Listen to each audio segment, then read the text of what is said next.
Okay, hello everybody. Welcome to the Course Creator Community Podcast. I am super excited because we have an absolute rock star on the line this week. And I know I say that about every guest every week, but this person actually has the stats to bring it up. He's one of the very few people I know that works full-time online as a language teacher. He's got a language course. That's his full-time thing. So that's a really cool and impressive thing to do. So without further ado, let me introduce all the way from Austria, the one and only Mr. Angeł Prétot. I butchered that. I tried to use the last name before. I'm like, I just can't do it. But Angeł, how are you? I'm good. I'm good. Yeah, you butchered it a bit, but at least thanks to your pronunciation, people will know how to spell it because no one knows that there's a T at the end if I say it. So that's perfect. There we go. Let's hear the French version. Angeł Prétot. There we go. Now, Angeł, I like to start this podcast off with a quote or mantra that inspires you or fires you up. Have you got one? Yes, I do. There is a mantra that I live by, and it's have fun now, don't mortgage the future. And you can apply it to every area of life. It's a way to remember that life is lived in the present, that there is absolutely no point in putting your happiness now for a future that may never happen, because who knows what will happen. But also it's important to build for the future. So you can apply it to money, for example. Don't live above your means. So just remember to invest a bit so that your future is hopefully better than your present. You can apply it to health, for example. Like, it's fun to eat burgers and stuff, but try to eat healthy, because then you don't mortgage the future, and it can be tasty too. You can apply it to everything. And of course, you can apply it to business. Like, you need to have fun in your business now. You need to do what you love, but also you need to be building so that you can keep doing it sustainably in the future. And it has worked very well for me to live by this idea, or these two ideas. Love it. All right. Well, let's hear a little bit about you, Angeł. So you teach French online. Let us know your origin story. How did you start? What did you do before? Let us know all about that. Yes, so I'm a French learning coach now. My website is frenchfluency.net. My whole point is to help English speakers become fluent in French as fast as humanly possible. Nice. And I will stop at nothing to make that happen. I am very willing to use unconventional methods. If you look me up on YouTube, you'll find meditation tracks, for example, that I have made to help my students learn French. So I'm really open-minded in this way, that I'm like, if I find something that can help, I will use it, or I will offer it to the people that I work with. I am a French teacher by training. I do have a master's degree in language learning and language teaching. And I have had a very circumvoluted career to arrive at this point, because being an independent language teacher in the world is kind of hard. A lot of people just would, try to give a class here and give a class there. And I did that for a very long time until I realized that it didn't really work. So I went to work in the customer support department in a tech company. And that was one of my jobs that I had. And then I became the head of the customer support department in another tech company. That's when I made the switch from Austria to Germany. Just so I can get my this, Angeł, was this like, did that have anything to do with languages? It had something to do with languages, in the sense that those companies are worldwide. They serve a vast number of clients, so they wanted a polyglot for the job.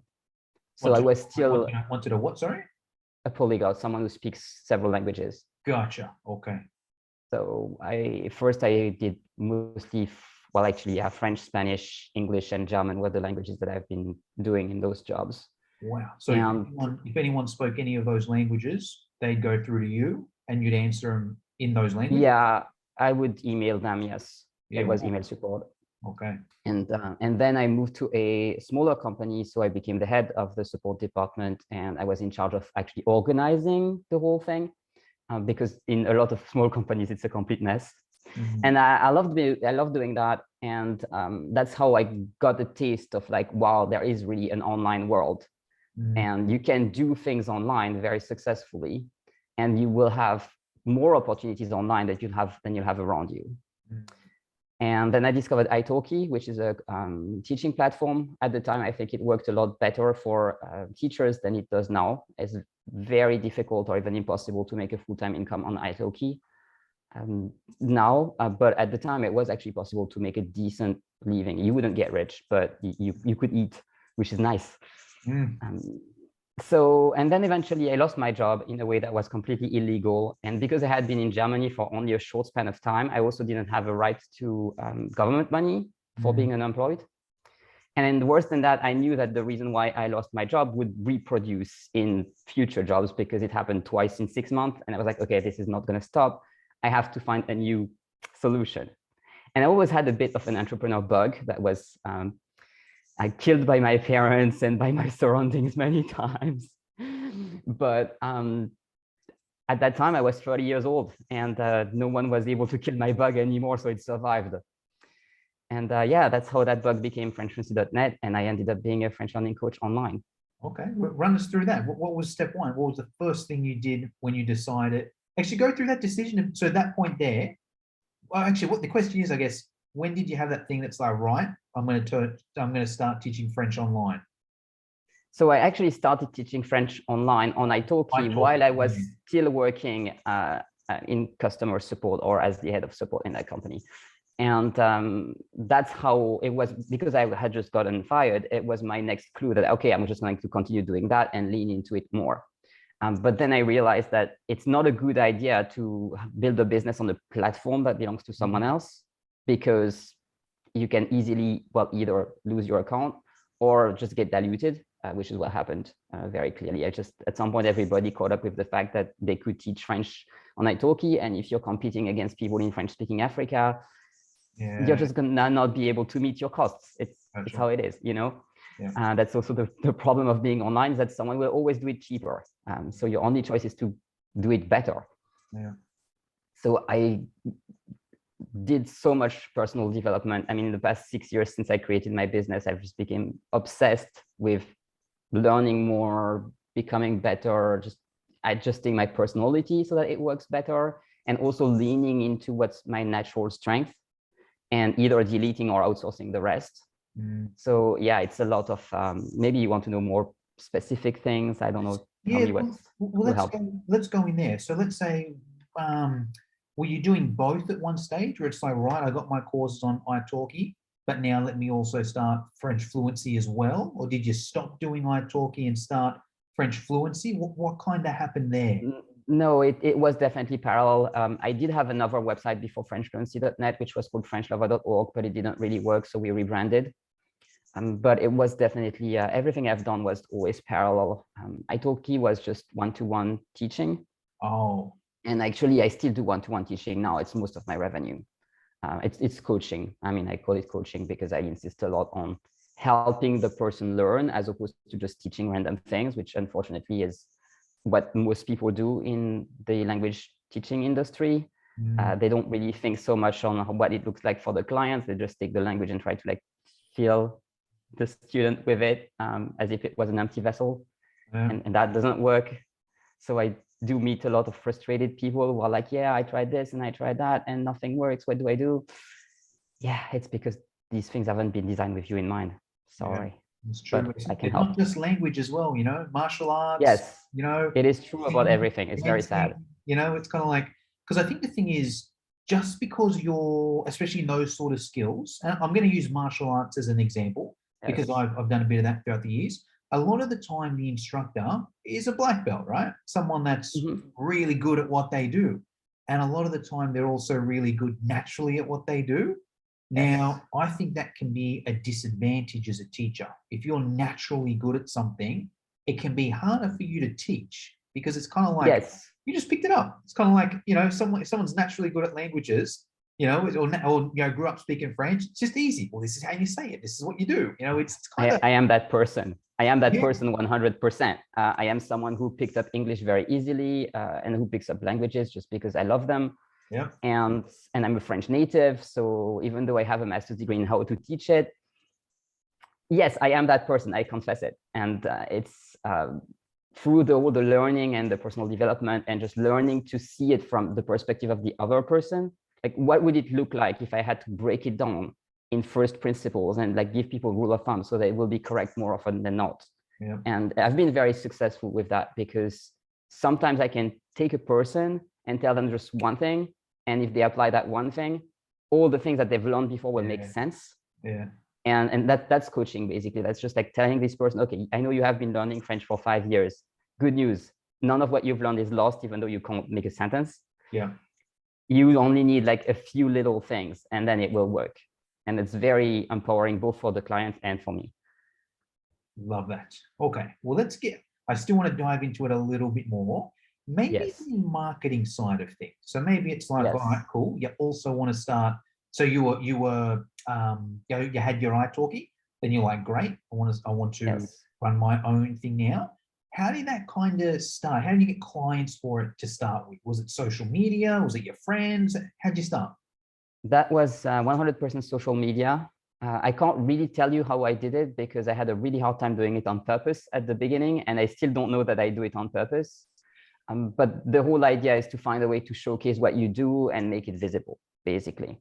So for me, what has worked the best is Pinterest. It's a really good way to find clients if the kind of people that you work for are on Pinterest.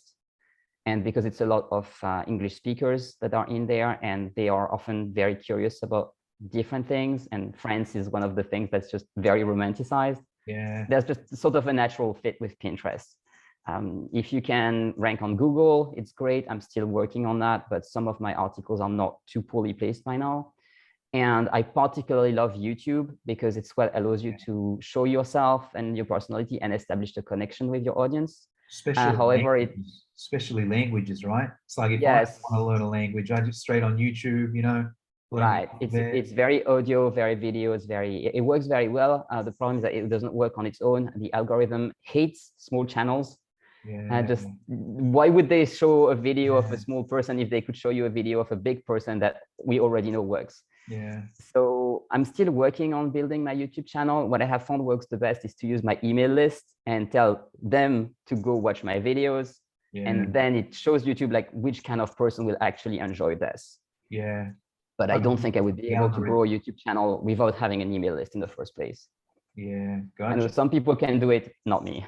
Yeah. Okay. And they're the major things from the start. You were just like, right, I'm going to put content on Pinterest. I'm going to write some blogs on my website. I'm going to create a YouTube channel. They're the three major things from the start.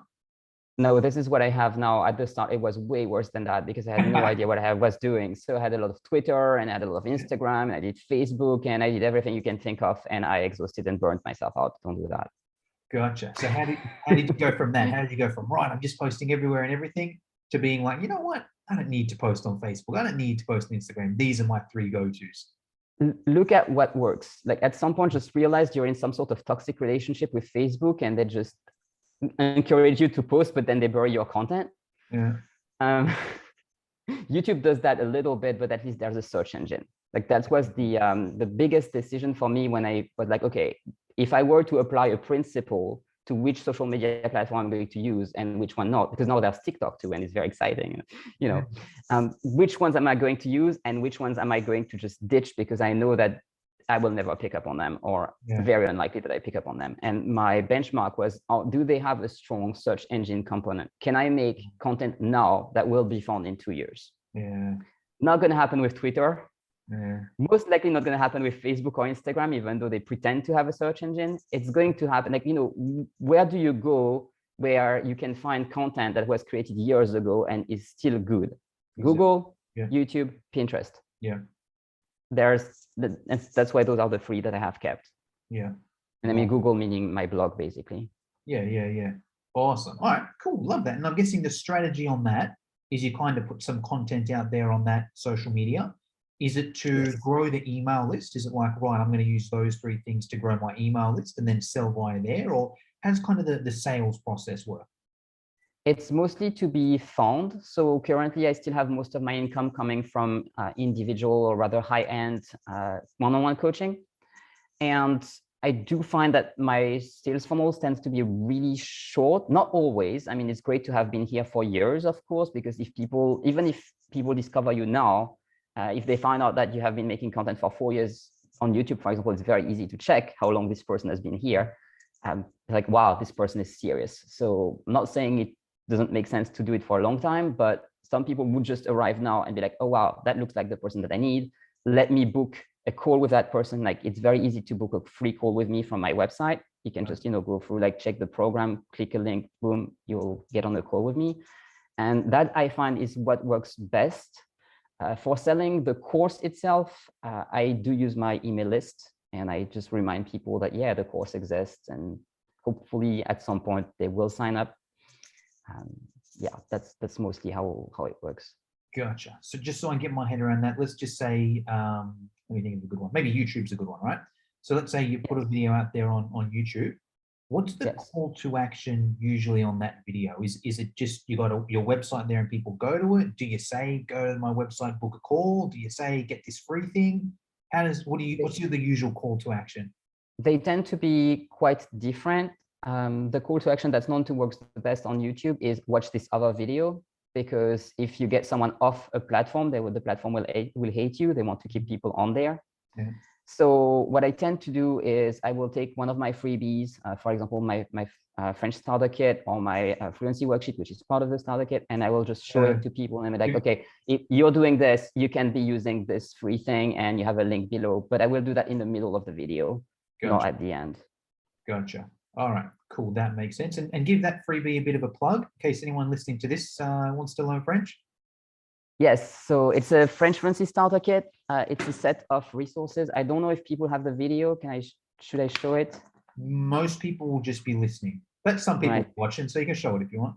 Okay, well, yes, I can show it. So some of it are printed. There's a special guide for French vocabulary because it's tricky to learn, but if you know how to, it's easier. There's the fluency worksheet, which is really the core of the method that I use. And there is a ultimate guide to learning French with apps. Really is the ultimate guide to learning French with everything, because it's the method that I use. It's in 4 steps, but it works well with apps or any resource that you're using. So if you have been using apps and it hasn't been working, this is probably the missing piece. Awesome. And I will put that link down in the show notes. Thank you. Or you can go to frenchfluency.net/starter-kit. All right, cool. So that gives us a pretty good idea there, Angel. What about now the sales side of things? So are you using social media? You're building your email list. People may be going to the website, booking a call as well. Sounds like you've got 2 kind of options. It's either the one-on-one coaching, which you'll sell over like a Zoom call, or it's like a course, which is more just like sending out an email and saying, click here and buy. Are they the 2 kind of ways that you sell? It's kinda, and it's very rare that I even sell the course without talking to the person first. I find that my clients tend to be very wary because they have bought so many random things and nothing has worked before, and they like to have this human connection. It's also really good for me to keep track of, what's happening in the space, what people are using now, what's working, what's not working, how do they feel about it. So it's also a research side of things. It's a very relaxed kind of call. I never really do any kind of hard sell or anything. I would suck at that so bad. Everything I've tried just doesn't work. But if I sit back and I just listen to the person and they tell me their problems, typically I do have the solution. So I can just tell them, and it works this way. I'm not good at selling through emails. I know that a lot of people say, yeah, if you write copy and so on. I spent years trying to do that. It's possible that my copy now helps. At some point, I was so desperate, I even hired someone to do it for me. It didn't work either. I find that perhaps it's more important for languages than for another topic, but people really need the human connection and be like, okay, like this is a real person, I can trust them. Yeah, let's dive into that a little bit. Question: how much do you charge for both of those? What's the one-on-one coaching, and how much is the course? So the one-on-one coaching is, I believe right now, if you have 1 session per week and also access to the course and to everything, we have a Discord server and content and weekly group calls. All of that together is $897 per month. Gotcha. And there's also a variant where you have 2 sessions per week, which sets 9 sessions a month, and that's, I think, $1,750 per month. Gotcha. So it's rather high end, and it's for people who really just need to speak French, like for real, like they need it for work. There's no, like, it's important, and they haven't found a solution so far. And then people can also just join the course. So it's a membership. It's $99 a month, or $897 a year, I believe, as of right now. And yeah, they can join the program, and they will have a class every week with me. I plan on making more than one per week, but so far I don't really have enough students because the students make the class really. Yeah. Like I sit there with my tools and I'm like, okay, like you speak, I give you feedback basically. And that's how I direct people to the content of the course as well, because the course, it does have free workshops that are like a beginning core method of it, but all the rest is really just a library. And if you try to go there, you will get completely lost and overwhelmed. Like I'm well aware of that. That is why we have the Discord server to help, direct people on their journey, and also the weekly calls that are like, okay, like for you, it makes sense to do this now. So it works very well this way. It's 2.5 years old now, and that's about the time it took me to arrive at this configuration. And maybe I will tweak it more a bit in the future. I like that it's evolutive, contrary to a lot of courses that you find online, which would be just a bunch of content and you have it and do whatever you can with that. It can work very well, but it doesn't really work for French. I find that it works better if someone's helping you navigate. 100%. Awesome. Yeah. And I think I think especially like with those prices there, the phone call is so important. It's kind of like, if someone's going to pay $1,000 a month, they're going to want to call, because I think the alternative, and this might be a question coming up as well, is kind of like, let's say for example, I'll ask you the question. So let's say if you were on a phone call with someone's like $99 a month. Angel, I could just learn it for free on YouTube or Duolingo or some of these apps or whatever. Do you have You could try. Yeah. And in fact, if you're talking to me right now, it's because you have tried. Yeah. Love it. Love it. I mean, just be my guest. Like, I'm not trying to forcefully sell my course to you, but if you're here, it's because it hasn't worked so far. Yeah. Okay. Love that. Like, I mean, and if it works, like, honestly, I make content on YouTube to teach French to people. Yeah. And what I love the most is when they take it and run with it, because sometimes it does happen. For some people, it does work. I'm not saying it's impossible. Yeah. Some people learn languages for free very successfully, and go, like, do it. I love it. But for some people, they will just need a bit more help. No problem, Yeah, well, I'll put an analogy with fitness as well. Very similar with fitness, both online or even in person as well. It's kind of like there's people that can just go to the gym and just get fit. They don't need a trainer. They don't need an app. They can just go on there. I wish I was that person. Yeah, exactly. And there's hundreds of people. You go to any gym, there's hundreds of people like that, right? Good for them, right? Yeah, exactly. And they don't. And I know, because I used to be in the fitness space, it was the same sort of thing. Let's say, then I used to run like a group fitness model, like it was a boot camp. Hey, it's $50 a week. So yeah, not too dissimilar to your price there. Hey, it's $50 a week. You come to 5 sessions a week. And some people kind of like $50 a week. Like, why would I pay you that? I can just go and, pay $10 a month or $20 a month and just go to the gym. And I'm like, fine, go for it. I mean, good for like, if it works, whatever works. Like I'm all like that too. Exactly. And then there's the people that it won't work for. They're kind of like, oh, I can, but for whatever reason, I couldn't get motivated to go. I didn't know what to do. I got hurt. Okay, cool. Here's a level with a bit more support.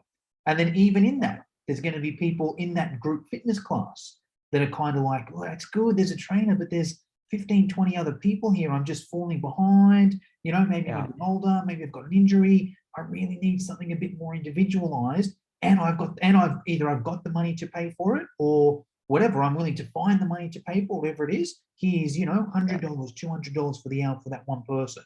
And it seems like that's kind of similar for you. It's like people that can learn free, off you go.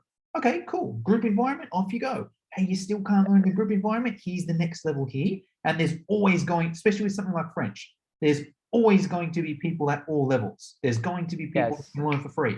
There's going to be people that can learn at the group level. There's going to, and just like, because I think the other thing to look at is like, if someone's listening to this being like $900 a month, versus free for YouTube, who would do that? It's kind of like heaps of people, it's kind of like, and especially as you mentioned, and I'll ask that question as well, what are kind of the hot buttons? I think you said work. Is it mainly people do it for work purposes, or do you get people for maybe a partner, or like your major clients? Why do they want to learn French and pay you $900 a month? The people who learn with me one-to-one, it's almost always for a professional reason. So it's going to be either work, because they work in or with a French-speaking country. They work, for example, for the United Nations or some sort of international organizations. Like I have people who either work or want to work for Médecins Sans Frontières, Doctors Without Borders. They are a French-speaking organization. Gotcha. They have incredibly high standards for the language. Yeah. So I do help people just, meet those standards. Some people want to study in France. Like right now, for example, I have a client who is planning to become a pastry chef. And it's just a complete career change for her. And it's just like the important thing, but the school is in Paris and they want a certain level of French. And that's the kind of people I work with one-on-one. In the group program alone, I do have people who will do it for fun just because they're Francophiles and they always wanted to learn French. Sometimes people have tried for years, not really successfully, and now they're a bit older, so $99 a month is no problem. Yeah. Awesome. Okay, cool. That part all makes sense there. And in terms of like numbers, Angel, do you mind sharing, how many one-on-one clients you got, how many group people you got? So one-on-one clients, I will never have more than 7 at a time. Gotcha. It's my hard limit. I find that above 7 at a time, I start getting a bit more confused and not knowing them as well. Yeah. And it's really tailored to the person, and I want to be spot on with everything I say. It's expensive enough that people can have my attention. Yeah. So never more than 7. Gotcha. And in the group program, I don't have a higher limit, but right now I must be at like 25. Gotcha. They don't show up every week, so it's not like I have 25 people sitting on Zoom at the same time. It's very rare that I have more than 10. Yeah. And that's the reason why there's only 1 hour so far. But as soon as it becomes more, I will add more hours, and people will have unlimited access. If they can make themselves show up, then they can get more teaching, Love it. So I'm just doing the math in my head here. It's give or take about $10,000 a month in revenue. You kind of clear? Yeah, in good months. I mean, it fluctuates a little bit, but theoretically, there's no upper limit because I could just keep selling spots in the program. So yeah. I hope to scale it more. More scale also is more a bit difficult to manage with your own energy and so on. So it's almost as hard to scale as it is to start from the beginning. Yeah. I'll say almost, because actually, if I look back, starting from the beginning was very hard. It took a lot of steps. I had no idea what I was doing for years. But yeah, scaling is a new challenge now. I think it's like, yeah, actually, I see where you're coming from now. It's kind of like at the start, I was like, yeah, he's right. But then I'm like, nah, hold on. The start was way harder. But I think the thing with scaling is you've maybe got a bit to lose, because it's kind of like, I've done all this work. Now I'm making some good cash. Now I need to, because I'm guessing, is it just you in the business at the moment? No, I do have one person who works with me, Linda. I don't like saying she's my assistant because she does so much more than just assisting me, but it's kind of her job description. And then I have one administrative assistant that works with me punctually every week right now, just to deal with the paperwork, because after a number of years you have to deal with the government. Yeah. And it's a bit tricky. So yeah, those are the 2 people that are with me on an ongoing basis. And then punctually I would probably hire a contractor here and there, but not that many. Gotcha. And what about hours of work for yourself? How many hours a day or a week would you say you work, Angel? So I cannot count them because I cannot make the difference between when I work and when I don't work. Yeah. I just don't see things this way. Yeah. I cannot even tell you that if I'm sleeping, I'm not working. Yeah. Because I will wake up and I'll have a major insight. Yeah. Yeah. So I wish I could answer that, but I think at the beginning, especially if you're an employee, you really think of like, oh, that's 40 hours a week, and you can just disconnect from your work and go home and think of something else. For me, it's not like that. I have my work and have all the other things that I think of, and I don't even know what's my work and what's not my work, because I will be watching a video on YouTube with no intention to work, and suddenly I'll be like, oh, that's how this thing works, And especially if it's YouTube, because I also make videos on YouTube. So if I see something that functions well with a video, like, okay, yeah, I need to do a bit more like that. And then I will stop the video, I'll go take notes. So did I just start working, or am I just fooling around on YouTube? I don't know. That's a good answer. And it's kind of like, it's a good, yeah, it's an interesting one because a lot of people speak about work-life balance, right? Hey, I do this for a work-life balance. I need to work X amount, so this amount for life.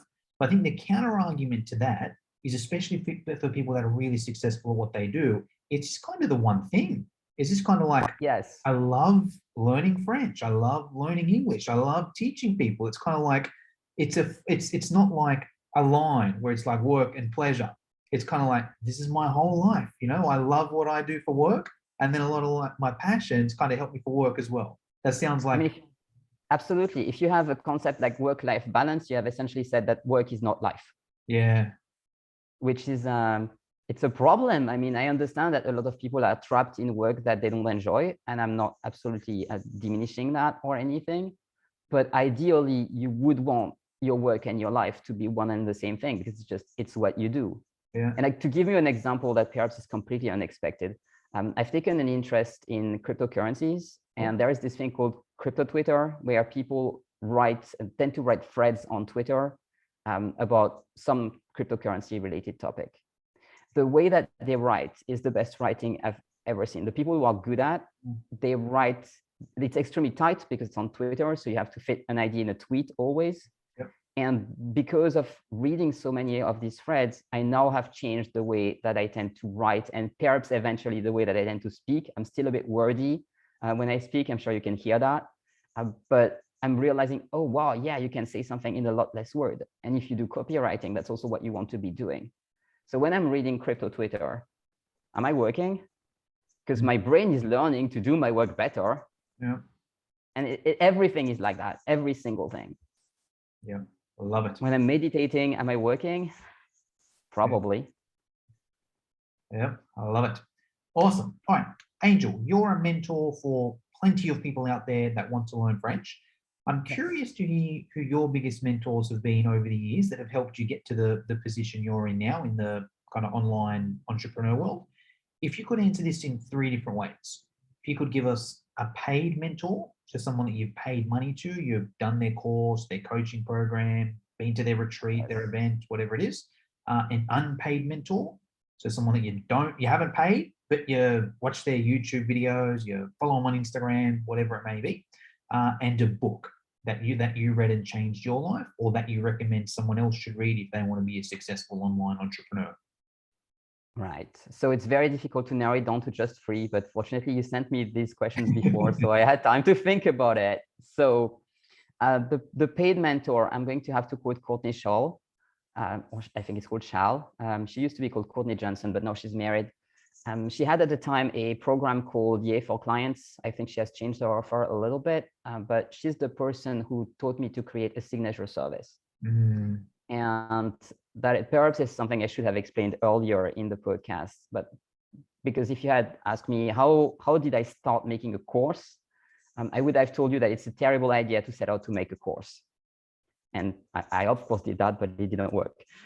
But if you create a signature service, if you start from what does the person need and how can you provide this step by step, you will be able to, well, sell that service because it's oriented towards the person. So for me, the people want to be fluent in French. That's what they want. How do I take them from where they are now to where they want to be? Then I created the roadmap to fluency to do that. And it was first a signature service, and then it evolved into this complex coaching program and the online program that goes with it. So Courtney Shaw has been really the person who helped me unlock that. And it was very helpful to be in her program. Ages ago, I think it was, 2017. Yeah, wow. So she's going to be my paid mentor. My unpaid mentor is an interesting one. I'm going to say Derek Sivers. Not only I didn't pay him, but actually he paid me, which is quite something. Yeah. It was at the very beginning of my business career. He was looking for a teacher on Italki to teach him Esperanto. And at the time, there were only 2 teachers of Esperanto, which were Tim Morley, a rather prominent Esperanto guy, and me. Sorry, Esperanto? Oh, Esperanto, that's a language which was created. It's a man-made language, and it's the easiest language that you can learn, which has a few millions of speakers. Yeah, wow, okay. And some people recommend that if you're a monolingual, like if you're a person with only one language, which was the case for Derek Sivers, right? So you, for example, if you want to learn languages, you'll be better off if you learn Esperanto first. Yeah, wow. Yes. And so Derek Sivers got that advice from Benny Lewis, and then he looked for an Esperanto teacher on Italki, but there were only 2 of us, and he did that over Christmas. Yeah, and there was only one of us who was crazy enough to check emails over Christmas and to reply, and it was me. And I didn't know him at the time. I had no idea. Just, you know, like he shows up, I just start teaching him. For me, he's a normal guy. But then I realized that I look at my website traffic, because I also already had that website at the time.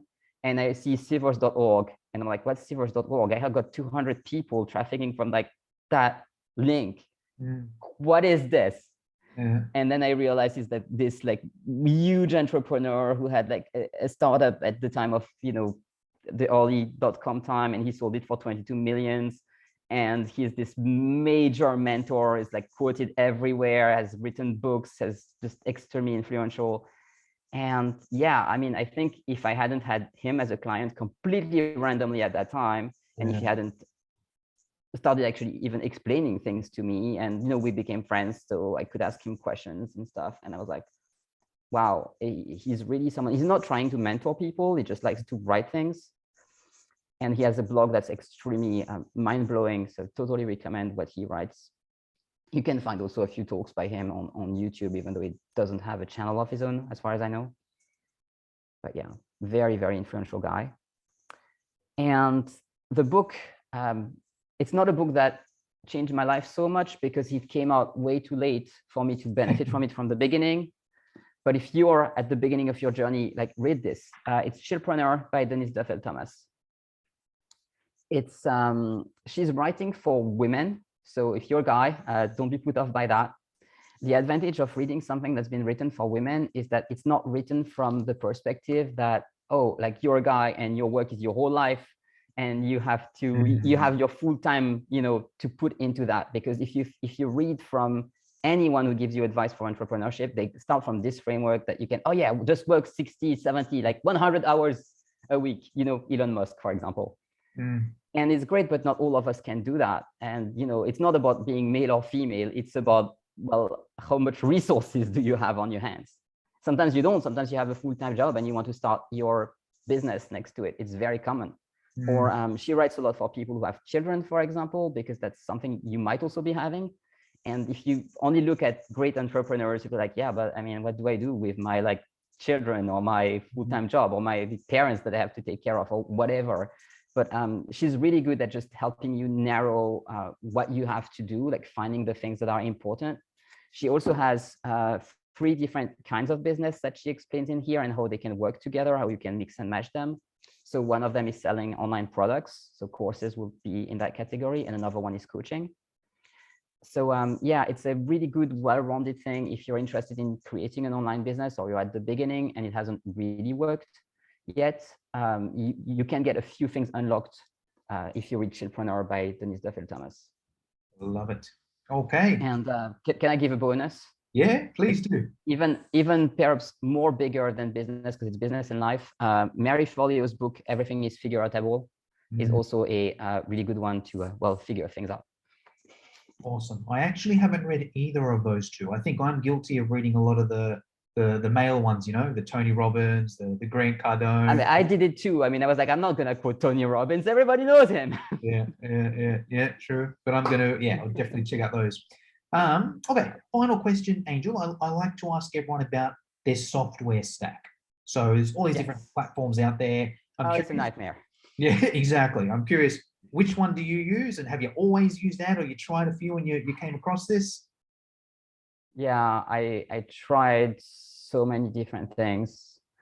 So for selling my course, I use Kartra.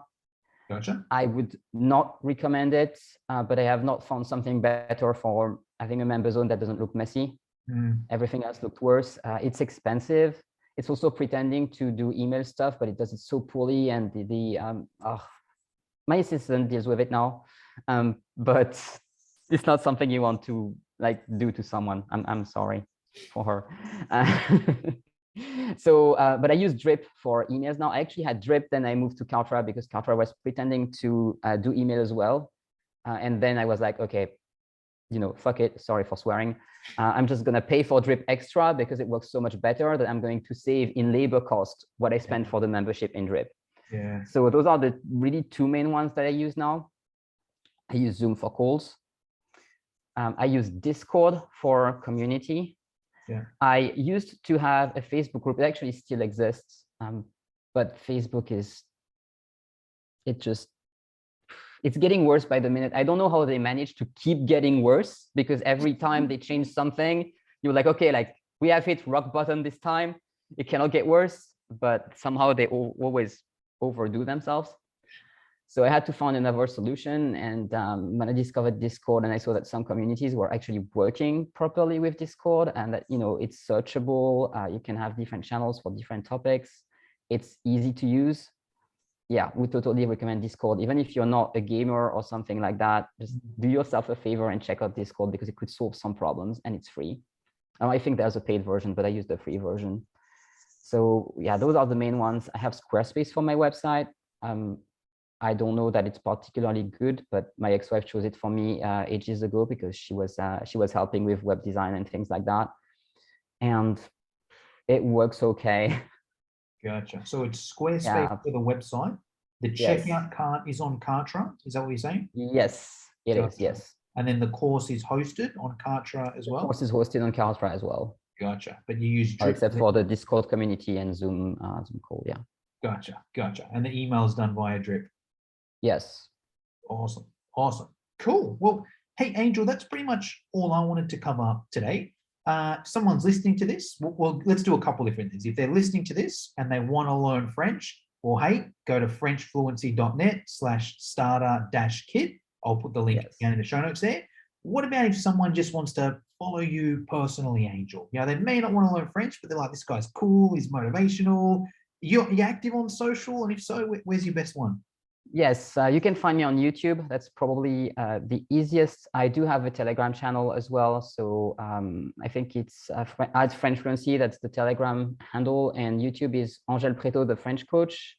If you type Angeł Prétot, you'll find me, no problem. Yeah, those are the two main ones. You can also follow me on Pinterest, but it's mostly to find French stuff. It's not very personal for a platform.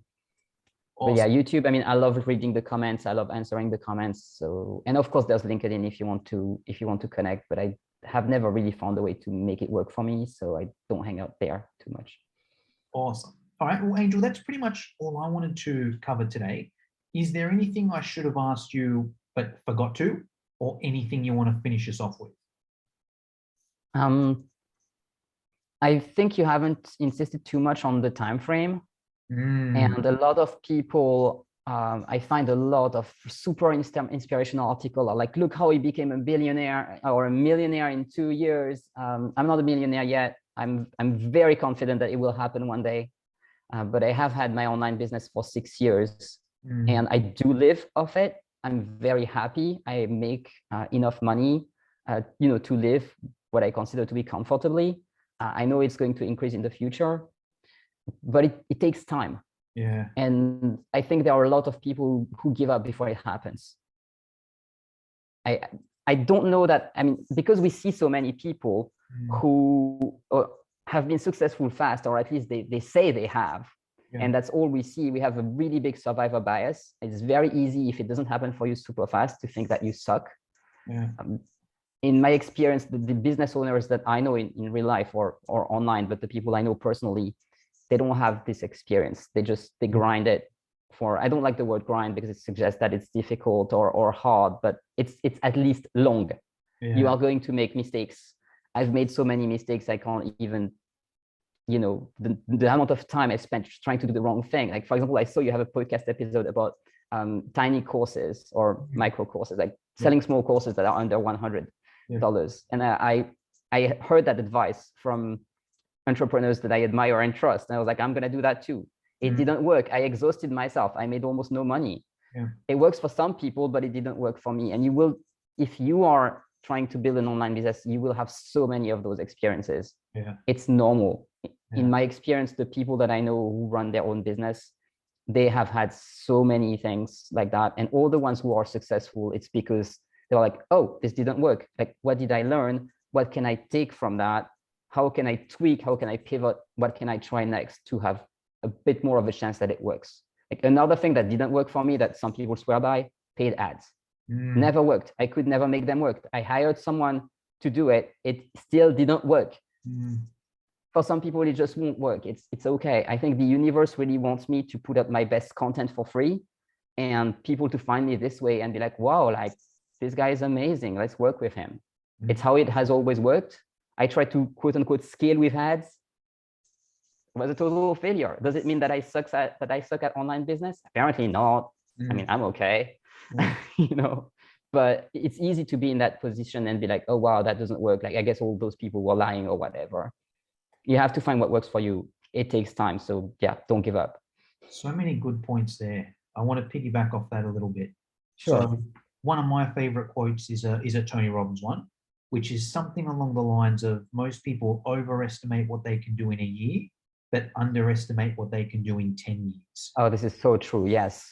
You know, so true. You see online, yeah, I'm going to quit my job. You see people, you know, this person quit his job and, you know, made $10,000 next month, or you see all those and you're like, yeah. Good for him. Exactly. Yeah, you won't find 1 million of those. You can find one, yes. And just like, you know, be like, what? Yeah. Even then, Angel, I'd even argue that majority of people that do that, maybe you don't know their backstory, right? So let's say, for example, let's even use YouTube. That's another good one, right? It could be like, hey, look at this person, you know, they quit their job, they did my YouTube course, and now they've got 1 million followers, or they're making $10,000 a month. That's great, but maybe that person already had 1 million followers on Instagram, and they've just got those people from Instagram onto YouTube, you know? Or maybe that person was they were on Big Brother, or they were on a celebrity show, you know, and they already had all these kind of followers. So when they did that, or maybe that person was just a really charismatic person, you know? Some people are great on video, some people are not. Some people are great at written, some people are not. And yes, you can always get better, but it's kind of like, and also with the people that kind of market that, they don't tell you their bad stories. You know, it's kind of like, oh my God, like take T.R. Vecker is one guy I love. Secrets of the Millionaire Mind, one of the best books I've ever read 10 times. He is famous for making 1 million in 2.5 years. 0 to 1 million in 2.5 years. Now, I happen to have read into him a lot. What you don't see in the first, like, you know, first ad of the story is before that he spent 10 years trying to build businesses and failing. That's what happened immediately before the 2.5 years where he made 1 million. And what happened immediately after is that he lost that 1 million. You know, and only then he was like, okay, like, how do I now make it and keep it? So is it that he became a millionaire in 2.5 years, like he says, which I mean, it's technically true, but cherry picked, right? Or is it that within 20 years, he found a way to actually become rich and stay rich? You know, like, of course, it sounds less sexy if you become rich in 20 years. Like, who has 20 years to spare? Wait a second. We all actually have 20 years to spare.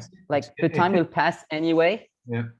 What's your point? I heard another, that's a good point. Like, I heard someone say that almost as a joke.